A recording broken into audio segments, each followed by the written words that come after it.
In 1983, the United States Army contracted General Motors to build trucks capable of operating through nuclear, biological, and chemical contamination events. By 1984, those trucks were at Chevy dealerships, the same chassis, the same engine family, under a different name. This is the story of 70,000 military trucks, and the quiet decision General Motors made a decade later that gave civilians the version the Army would never accept. The question driving the whole video is, what did the United States Army know about this engine that General Motors did not put in your owner's manual? Buried in the Defense Contract Action Data System, a signature page dated October 15, 1983, authorizes General Motors to deliver more than 70,000 trucks under award number W56HZ83C0012. The Army's contract officers didn't leave room for interpretation. Paragraph 4.1 of the Statement of Work spells out the requirements: a 6.2-liter Detroit diesel 5.8, a 24-volt electrical system, and most telling, a vehicle-level option for nuclear, biological, and chemical overpressure protection. The language is precise. Every truck must be capable of integrating an NBC shelter, and the system must hold 5 pounds per square inch overpressure for a minimum of 30 minutes. No exceptions, no half measures. This was not a theoretical exercise. The contract's technical appendix, cross-referenced in the Army's acceptance test report AT83001, lays out the test. Pressurize the cabin, seal every vent, and measure the pressure drop.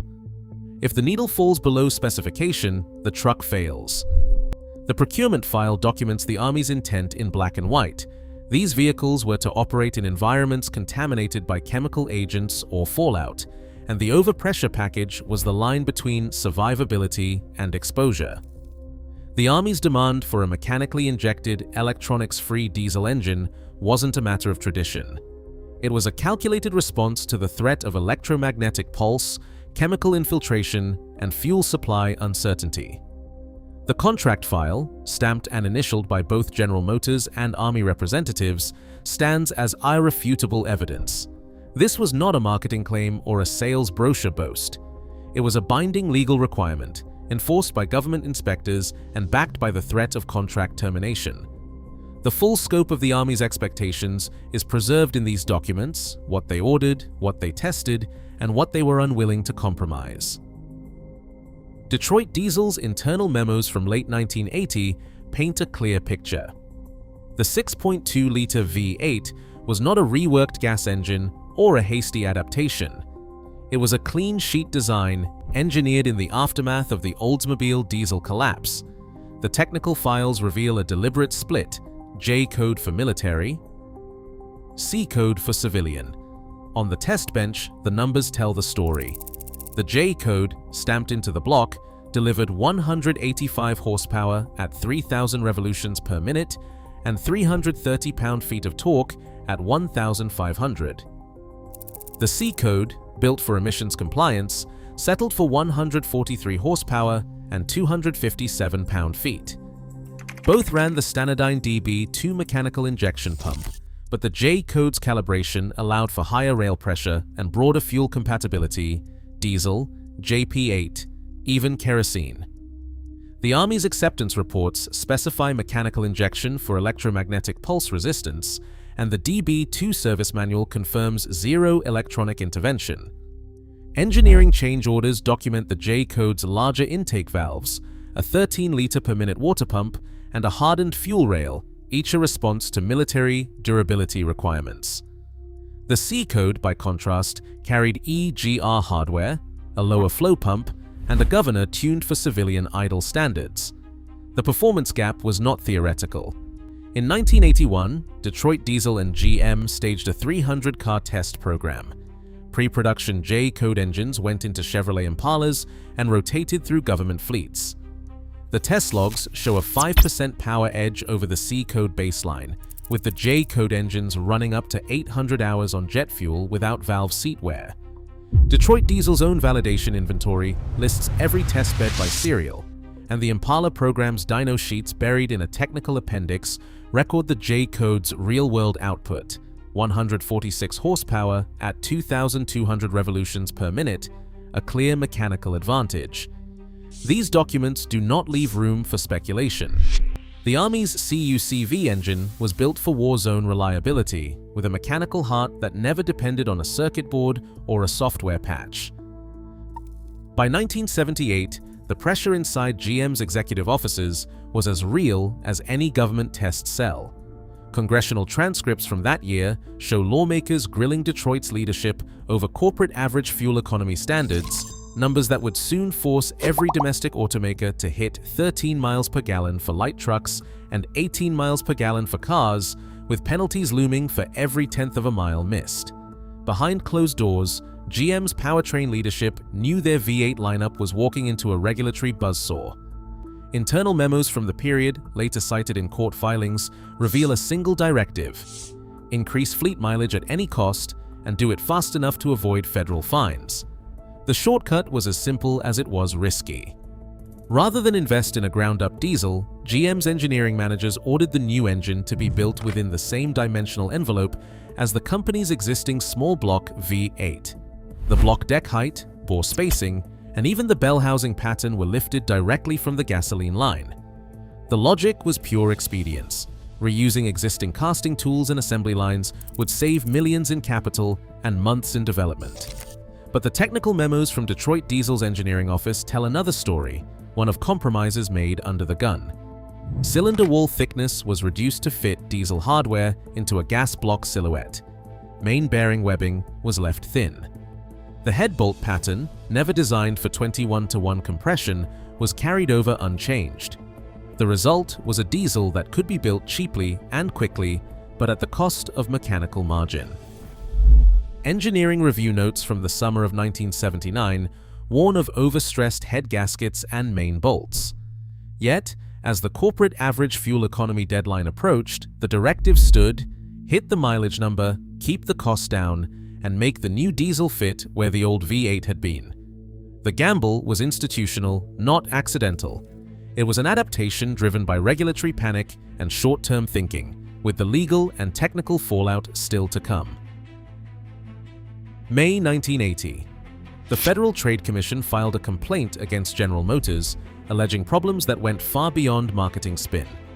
The charge was stark. General Motors had knowingly sold diesel engines with defects. So severe they triggered state-level lawsuits in more than a dozen jurisdictions. The Oldsmobile 5.7-liter diesel, rushed to market on the bones of a gasoline block, left a trail of blown head gaskets, failed main bearings, and stranded owners. Court records and Federal Trade Commission filings from the period detail warranty claims that spiked into the tens of thousands. In the span of a single year, diesel sales at General Motors cratered from a peak of 310,000 units in 1981 to a fraction of that by 1983. Dealers faced a backlog of buybacks and repairs.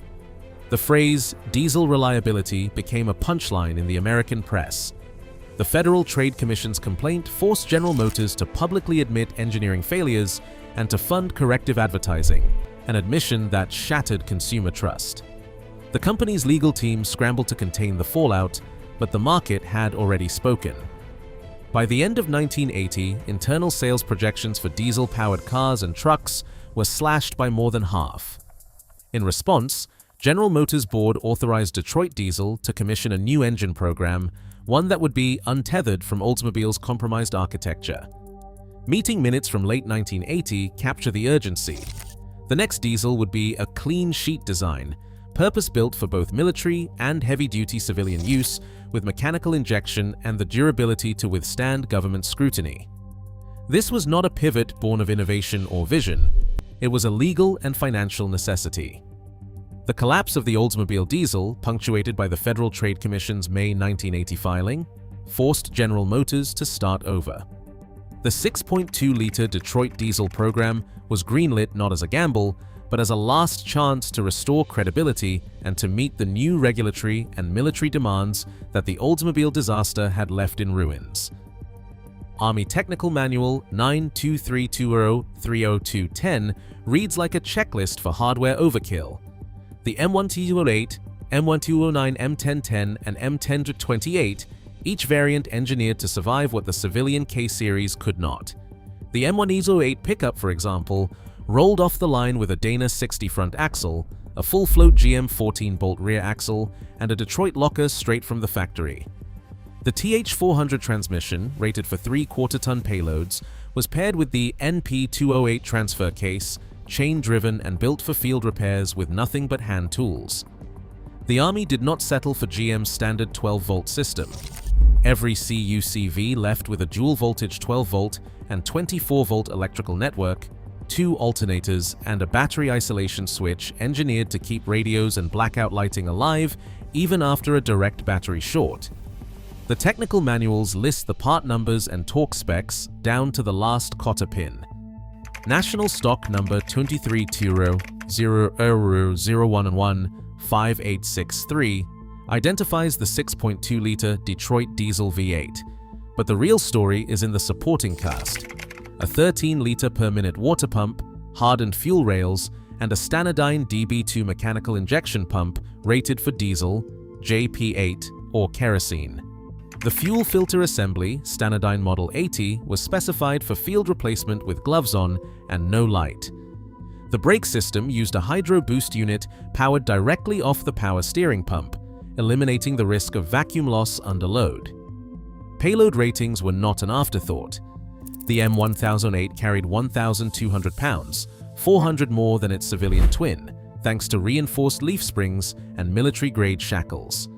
The M1010 ambulance received a high-output alternator, auxiliary power taps, and a dedicated circuit for medical gear.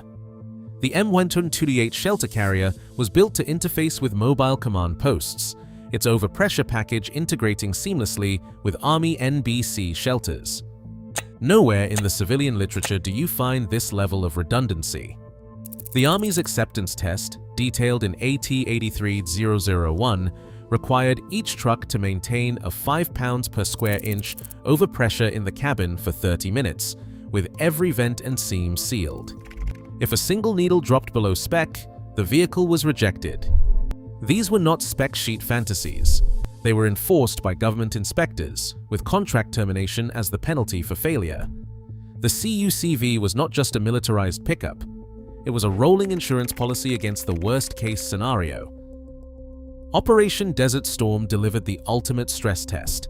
Army CUCV trucks, powered by the 6.2-liter Detroit diesel J-code, rolled into the Kuwaiti desert with a mandate that went beyond the spec sheet.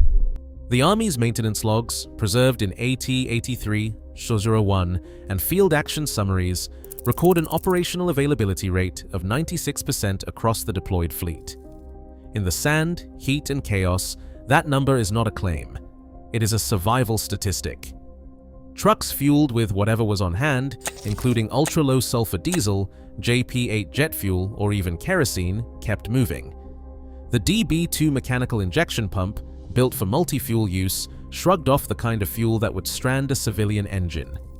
Soldiers reported starting and running engines after weeks of storage, in temperatures topping 120 degrees, with no electronic controls to fail in the field. The Army's after-action reports cite the CUCV's ability to run JP8 as a logistical breakthrough. In a theater where supply convoys were targets and aviation fuel was often the only option, the J-code's multi-fuel rating became a force multiplier. The technical appendix to AT 83001 details cold starts on jet fuel, 800-hour endurance runs, and field repairs performed with basic hand tools. The 24-volt electrical system powered communications gear and blackout lighting, while the mechanical governor ignored electromagnetic interference from battlefield jamming or EMP events. The Army's own records leave no doubt. The CUCV was more than a militarized pickup. It was a truck that could be fueled, fixed, and started anywhere, under any conditions, with a mechanical heart that didn't care if the world outside had gone dark. This is not the story of a truck that survived war by accident. It is the story of a powertrain that met every requirement the Army threw at it, and then some. The evidence, 96% uptime, multi-fuel logs, and 0 electronic failures, stands as proof. Before the fork in 1994, before the electronics crept in, The J-code diesel had already proven what uncompromised durability looked like when lives depended on it. For 2 model years, GM's diesel pickups occupied a narrow window of mechanical certainty.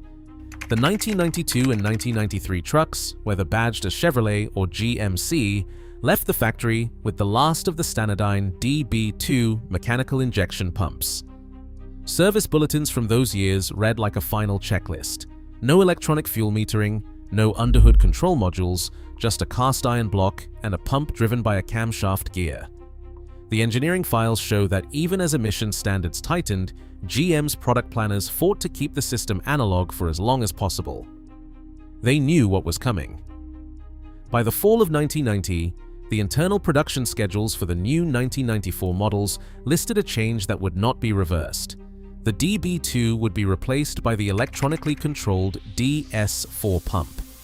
The DS4, paired with its pump-mounted driver, was first installed on the 1994 model year CK trucks and Suburbans. The parts catalog entry is unambiguous. DS4, code 5521, supersedes all previous mechanical listings. The shift was not a footnote. It was an irreversible change in how fuel was delivered, monitored, and crucially, how the engine could fail. GM's own model year sheets for 1994 spell out the difference: electronic controls, new wiring harness, new diagnostic routines. The mechanical window closed with the last 1993 trucks off the line. For buyers, that cutoff is not trivia. It is the dividing line between a system that could be diagnosed and repaired with wrenches and one that would strand owners without warning.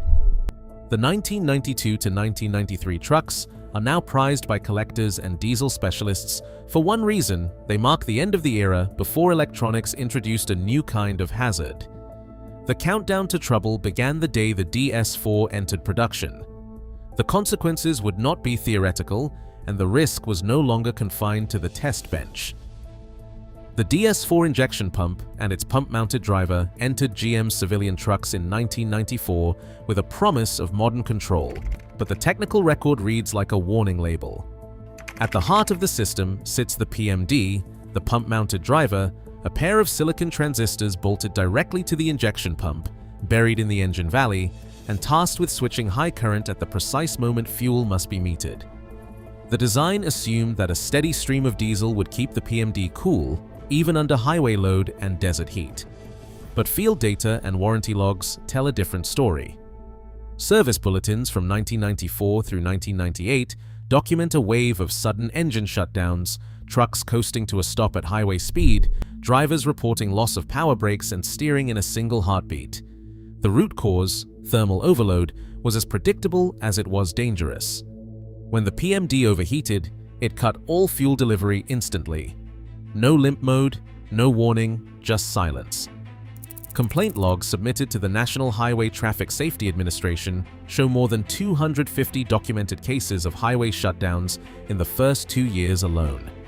GM's response was to extend the injection pump warranty to 100,000 miles, quietly instructing dealers to relocate failed PMDs to a remote heat sink. No recall was issued.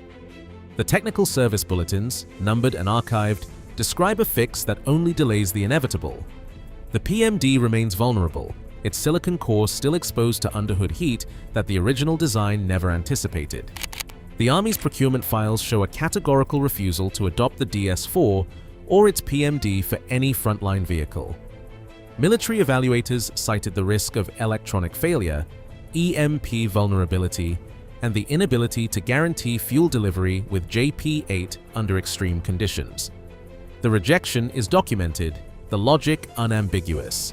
GM's safety teams and federal regulators accepted a warranty extension as a remedy, leaving civilian families and work crews to discover the hazard on their own.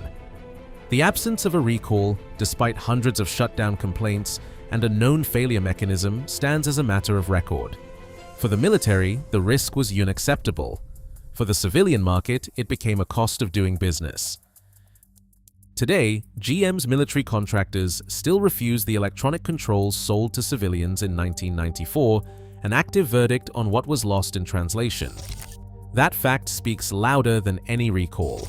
As trucks grow more complex, the line between progress and liability blurs. Trust, once broken, isn't rebuilt with marketing. It starts with the truth, uncovered, not advertised. What would you accept under your own hood? Let me know in the comments below.